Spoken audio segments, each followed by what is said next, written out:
علیکم یوتیوب فامیلی، امیدوارم که خوب باشین، جور باشین، در هر جایی که باشین.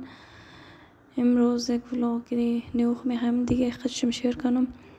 که زیارت پارک رفته بودی.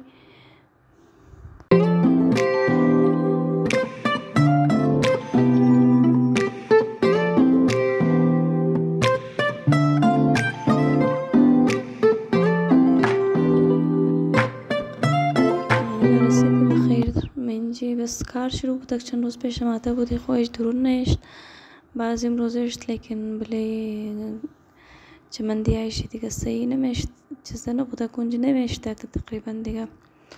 این طرفایش کچه بود این کار شروع بود خدا خبر جوله موله میزنه شاید بس برای اولاده خوبه چیزا یک لحظه انجوای مونن بس میجو ای جوله خراب بوده لیکن تمام اولاده ولی امزی جمع شده بود بعض اینجا یک لازم تا خودمونش بیچاره گویی که اخلاق میداد بس بلیش استاد میشد بعض ناامی شدن که خراب است صحیح نموشنه از اولادها یک لازم بس من جگه چیزا کدی نه خوب انجوای کردن کم سلاید خورد کم جمپینگ کرد بس رزقی استمی چیزا خوش از نامه دیگه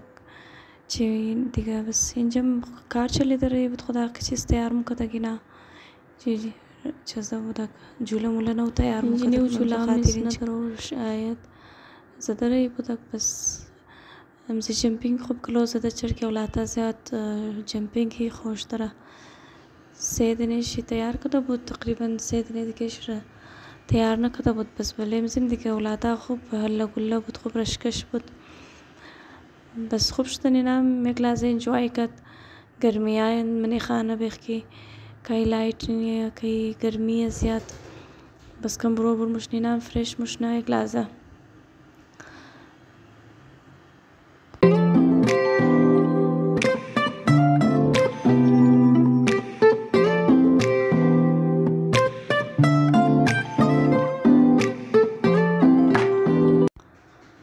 بعضی سایدشی مادی خوب ریزم در برابر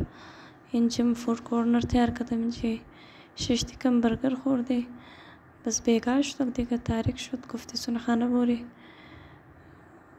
برگرشم خوب بود دیگه قصد ٹیسٹ نداشت دیگه او در خاص چیزا هم نداشته که آدم بخوره بس هم تک یک برگر خوردی از خاطر اولادا بس واپسیش آمدی نه ترین اینجی گفت بیشنی بلی ترین هم در یک بلی ترین ششتی خوبه رزقی آدم دیاد آدم مایا کم که چیزا آدم انجوای مونه همی اولادایا بس خوب شد از اونجا بس شاو شد دیگه بس اون خانه ریشتی بخیر بس گفتی خانه بوری که لیت مشن از اونجا